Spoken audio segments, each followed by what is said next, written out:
578-1007 to join us on the phone live, or 800-348-1007. No metal show tomorrow night, by the way. 2 hours to midnight is our Saturday night metal show. Tomorrow night would have been our fourth, 1 month under our belt, but getting preempted by a late West Coast Guardians game. So we will return next Saturday night. 2 hours to midnight is 10 to midnight every Saturday with myself and Corey Roddick and Pat Butler. You guys have scored the same amount of runs as the Guardians so far this year. I was surprised that I didn't see any. I'm sure somebody had to have, but when I was kind of scouring the sports news this morning, I didn't see anybody use the headline "Scoreless in Seattle." And I figured that everybody but it would have been using that. Guardians, one of 4 teams yesterday for MLB opening day who did not score a single run. It's kind of the Guardians' MO for opening day. They don't score a lot of runs first game of the season, so nothing to panic about. Well, not a lot of runs. They didn't score any. I think there's a streak of them not scoring a lot. I don't know. Going scoreless on opening day? Yeah. Oh, you might be right. I don't know. I saw our buddy Members Only Dave memed on Twitter, the one where the two muscly guys are clasping hands. Yeah. And one was the Browns and one was the Guardians, and scoreless on opening day. There you go. Yeah. Opening day shutouts. The San Francisco Giants did not score any runs. The Milwaukee Brewers, the Detroit Tigers, no shock, and your Cleveland Guardians all got shut out yesterday on opening day. Tell you what, though, the game was moving. Do you watch any of it? I did not. I was asleep by the time the game started. I was just getting home from High and Dry, which thanks to everybody that came out tonight to that. That was a very good show last night at High and Dry. And got home, watched till about the 6th inning, which didn't take that long because that pitch clock makes a difference. Yeah, they said it's movement. They said it's shaving off an average of 18 minutes per game. Right. Which is nothing to sneeze at. That's 18 minutes of them doing nothing, though. Right. So it makes a big difference in viewing it because it's just pitch after pitch after pitch rather than all that, that 30 seconds to a minute between each pitch, which I was going to say, egregious. So for people who might not be down with what's going on, one of the new MLB rules is they instituted a pitch clock, which is 30 seconds between hitters, right? You can get all the way to Mars by then. Right. So that's what, and they said on average, and I was kind of, goofing on it yesterday. They said on average it's about 18 to 25 minutes off a game. I'm like, if you have a 3-hour game, what's 25 minutes? But 25 minutes is 25 minutes. Mm-hmm. I mean, most places in Cleveland, you can get home by then. You can beat the traffic and get out of the game and get home.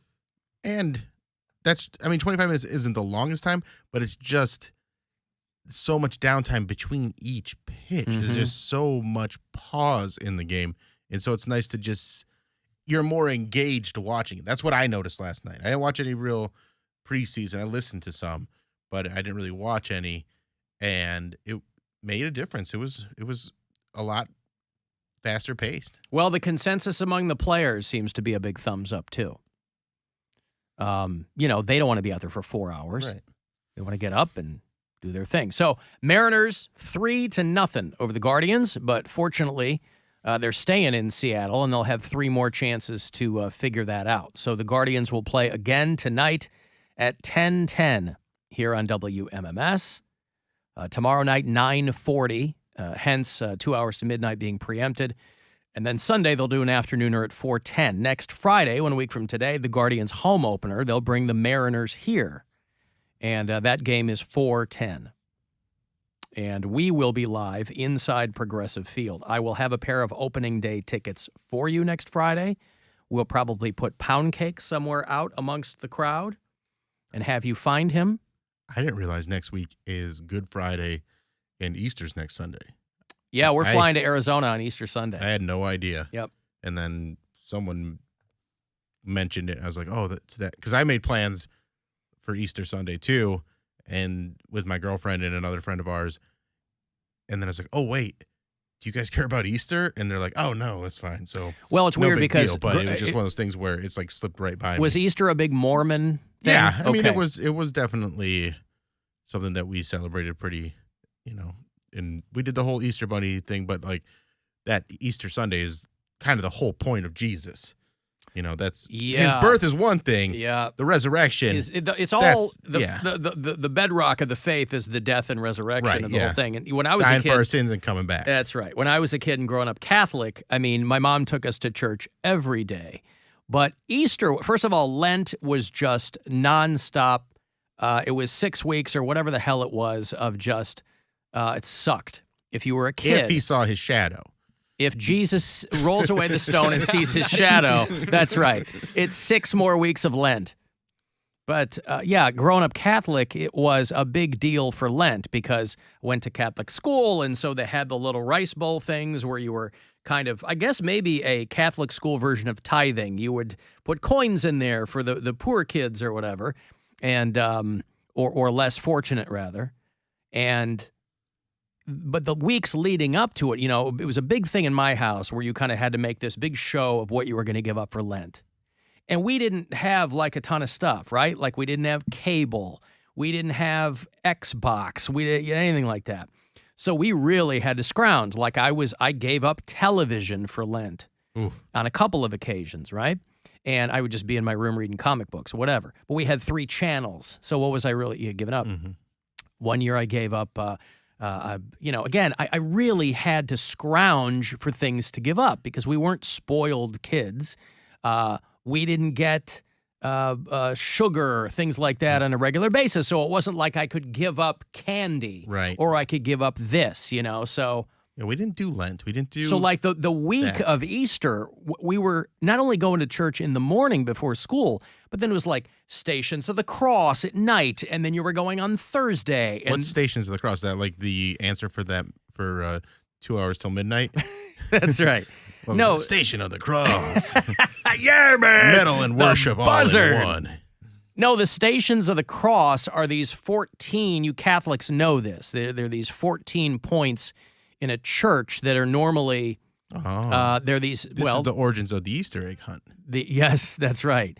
The Stations of the Cross are you kind of going around the church, and most Catholic churches will have these stations there, kind of.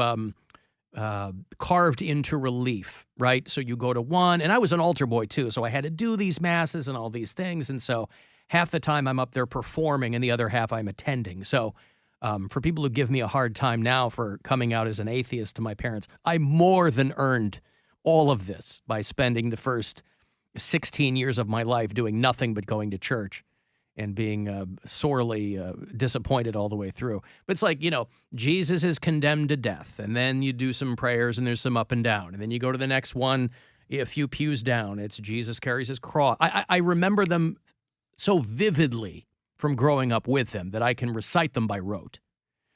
But it was like that. And then Good Friday, they go, well, there's technically no Mass because that's the day that Jesus died. So there's an empty altar.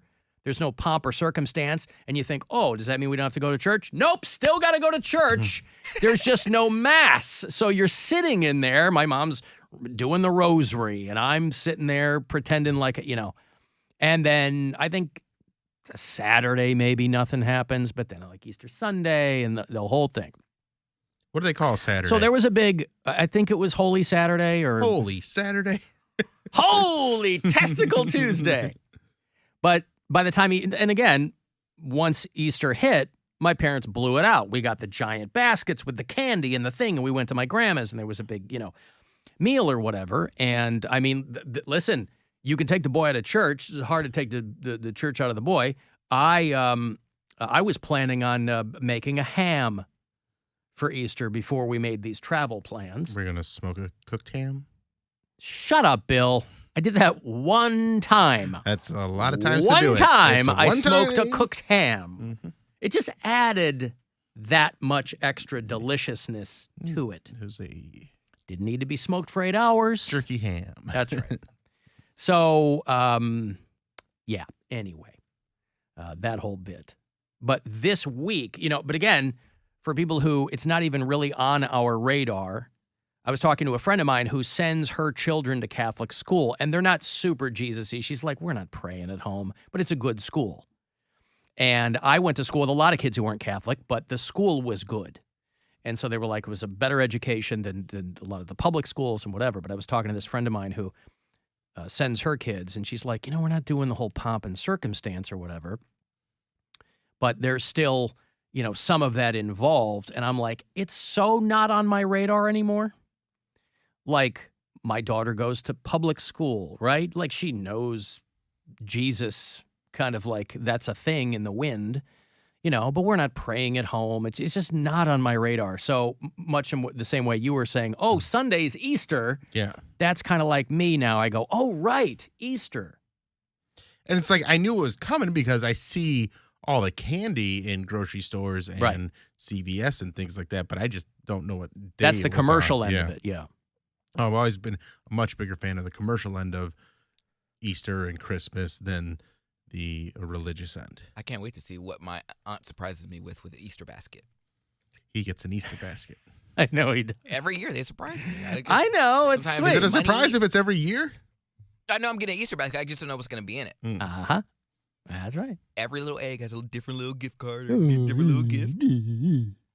Yeah. Oh, my gosh. Alan, your Blue Jays got 10 points. Oh, I know. My B team, Guardians are my B team. Toronto Blue Jays are my C team. They got 10 runs. My White Sox won. They beat the Astros. They had that hot local girl, Megan Thee Stallion, throw out the first pitch at the Astros game. Oh, yeah. Did you watch that? You see her do it?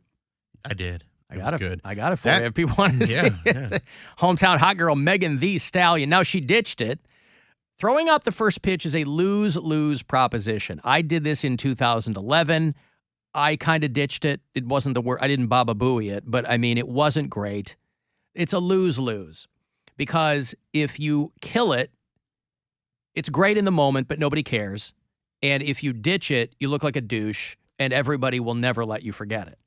So there's no upside to throwing out the first pitch. But Megan Thee Stallion, who is from Houston, they got her out there to throw the first pitch. If I ever throw one out, I'm throwing it as hard as I can. And I'm not going to practice in what direction? Just towards the plate, but I'm just going to throw it as hard as I can, and I'm probably going to use my left hand. But the people who really nail it are the people who just manage to, they don't think too much about it. They just sail it over the plate. Right. That's not what I'm going for. I'm going for something funny. And if I do as hard as I can with my left hand, it's going to be bad. Yeah. And it's going to, gotta give people what they want. I wanted to nail it. I didn't want anybody to think that I was, if they ask you to do it, it's nice and I appreciate it. And it was, I was the new fresh meat in town, right? Mm-hmm. Now I'm old and busted. But at the time they were like, oh, Alan Cox from WMMS. And it was great. I was appreciative. So I didn't want to mock the procession or anything. But here's Megan Thee Stallion if you're watching the live stream. Opening pitch to be thrown out by Houston's own Megan Thee Stallion. The sellout crowd of about. She's got these painted on pants and her natural hair, which looks awesome. 40 minutes with the teams. But she's terrified too, as anybody would be when they get out there, because they don't want to whiff it. This is the only time I don't want there to be a pitch clock. Right.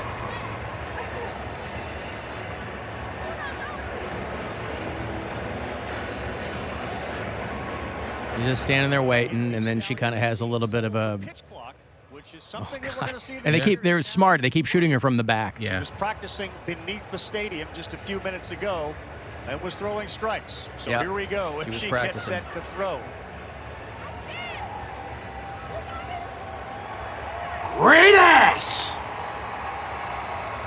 She throws it way high and outside. With that, we are underway and set for the first pitch as we get set for opening night baseball here in Houston. But she kind of, she's sticking her tongue out and whatever. But, you had a good time with it. Yeah, you had a good time. But, you're a hometown hero and you kind of, you're embarrassed. Mm-hmm. You wanted to kill it. I don't think she's embarrassed at all. I think she's just fine with what happened. Really? Yeah. All right. I'm fine. Well, she looks great. Yeah. But Megan Thee Stallion, who has her master's degree now, I think. Oh. Good for her. Threw out the first pitch there. Yeah. So my A and C teams won yesterday. My B team got shut out. She gives me an idea of master something. Oh yeah. Yeah. All right. Well, there you go. Alan, I will be 56 in 2 weeks, and I still get an Easter basket from my mom. I hope that's not a euphemism. Alan, this Lent you gave up your comic books. You son of a bitch. How Ouch. dare you? How dare you? How dare you? How dare you? How dare you? How dare you? dare you? Guardians game was 2 hours and 14 minutes yesterday. That's not bad. 2 hours and 14 minutes is not bad at all. No, that's great. That's like the length of a basketball game. I think basketball games are a little bit longer than that. 2 hours, 14 minutes is great. Yeah. Yeah, Alan, you're talking about Lent and the stations are bringing back some painful memories. Listen, misery loves company. If you grew up Catholic, you know all this stuff. Hey, Jerry, what's going on? I'm ticked off about where I live.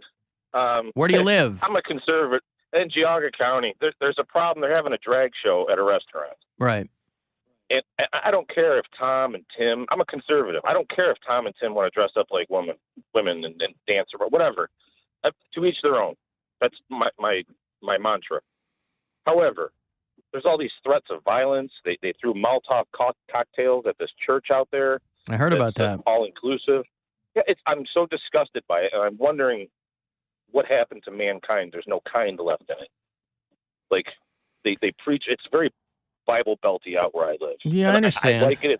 Yeah, there was a church in Chesterland that got vandalized, and the reverend out there said, "Well, it's not gonna dissuade us. We're gonna continue doing what we're doing." And listen, I think that the note. I guess Go ahead. My problem is like we have. I'm sorry, we have a million problems going on in the world with our, inflation, the economy. People can't pay their utility bills, and this is where you're going to direct your focus.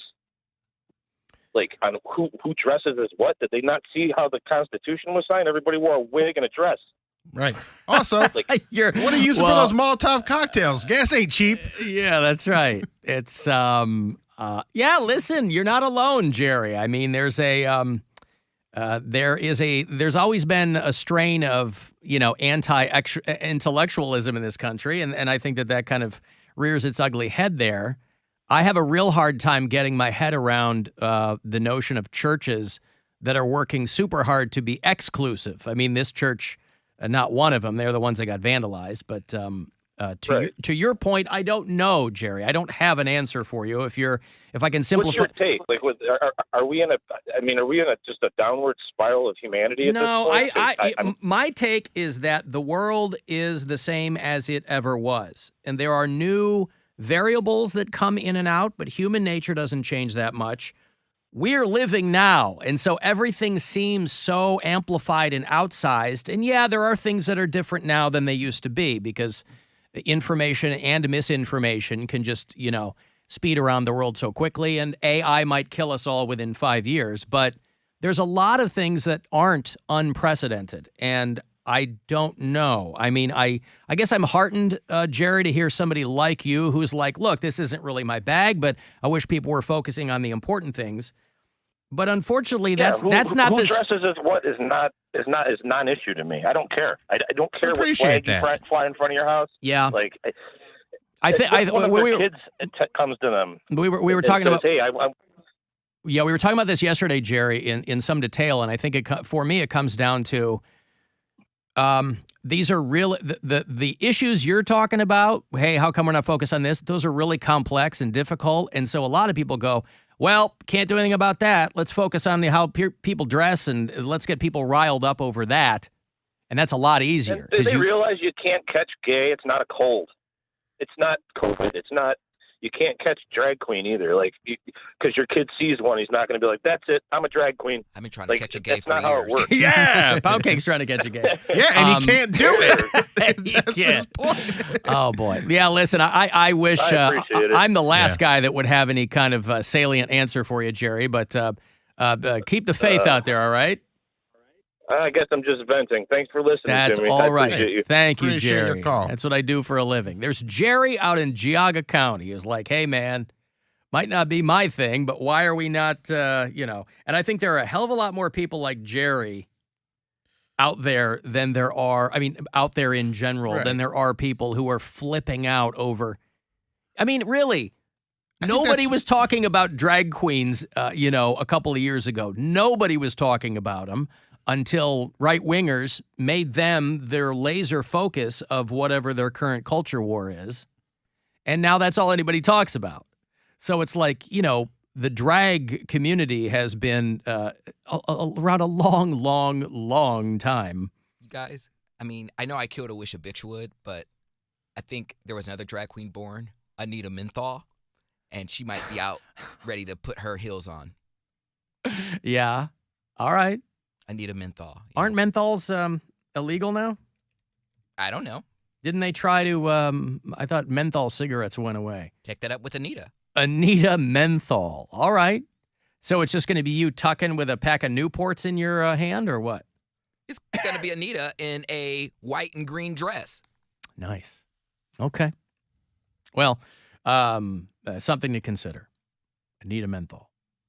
Listen, of her own Cody Helpful Poundcake Brown can be out there amongst the people flying the flag. Why not? I'm not tucking again, though. No way.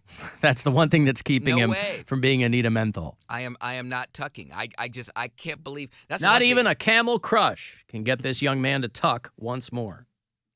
I'm just so. Listen, you did it once. You did it once, and that's precisely one more times than I've ever done it. So good for you. Blisters on my feet. Yeah, but you did things that I never thought I would like. I never went. Well, I went to a nude beach, but you did like a nude resort. That's different. And I have. I shouldn't say that. I have dressed in drag before. I've dressed in full drag before, not to perform, but for Halloween. But I did the full regalia. But you didn't tuck though. You didn't really need to. With I didn't what you were need wearing to from what I was wearing. Right, I wasn't performing, but I mean, I did the full thing. What's that? I feel like that's not committing though. Well, I mean, I had to shave my pits. I had to shave my pubes. I had to do everything. You didn't have to do that. Nobody's going to see those. I shaved my legs. Well, I knew. But nobody's going to see what you did. You went the extra mile because you probably felt compelled to, but the devil's in the details, of course. Because I knew, I was like, I'm going to do, this is a once-in-a-lifetime thing. Drag is not my thing. I already knew. I didn't gravitate towards drag. I leave the drag to the real drag queens who people feel called to do that. Like, that is their thing. It was never my thing, but I'm open to, a new opportunity, a new project, and I did it for charity, and it was fun. But I knew the moment they said, so we're actually going to have you tuck, I was like, okay, well, this is not for me. I don't like that feeling.